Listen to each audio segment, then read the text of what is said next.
Okay, so welcome back to lecture once again, guys. Now, in this lecture, I will be talking about another prompting strategy called as explicit anchoring. Now, what is the meaning of this explicit anchoring? Let's try to understand. So, I have already mentioned the topic name over here.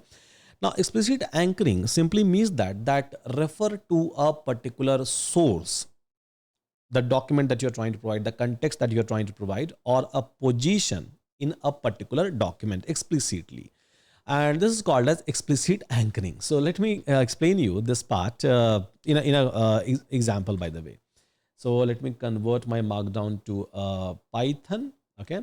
Now, so here we have a document. We have a paragraph 1, we have a paragraph 2, and we have a paragraph 3.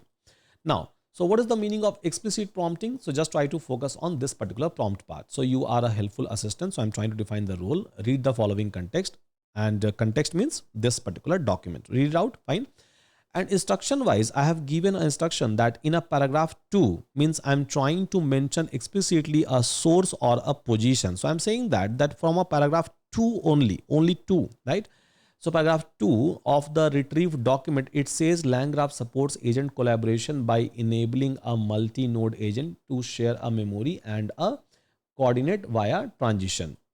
Explain this statement in a simple term that beginners can understand. So this is my output formatting, by the way. And here, so I'm trying to give a explicit, right, anchoring, where I'm trying to say that only from this document, this particular, inside this document, inside this context, only from this paragraph, try to explain me this one, not from anything else, right? Now, if I'm going to give a API key over here, let me give a API key. So if I'm going to give a API key over here, and if I'm going to execute it, so explicit anchoring, sure, this statement means that in a LangGraph. Now, what is the statement? LangGraph supports agent collaboration by enabling a multi-node agent shared memory and this. Okay, fine. So now just try to see the answer. This statement means that LangGraph different parts called agent can work together. They can remember information, they share with each other and communicate by moving from one step to another. This helps them to work as a team to a complete task. Now, what was the instruction? I said that look into the paragraph 2. And then I said that explain me in such a way that even beginner can understand. And yes, this entire output looks like that any beginner will be able to understand. And if I'm going to ask that, okay, fine, so try to give me a 10, 20 example, it will be able to give me.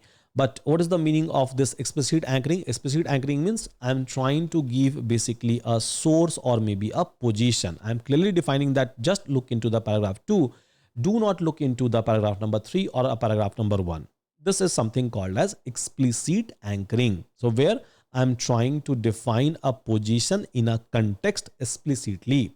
That okay, just focus on this particular part. So this is again another prompting strategy that you will be able to find out. So hope all of you are able to understand explicit prompting strategy. With that, thank you so much everyone. Take care and see you again in my upcoming lecture.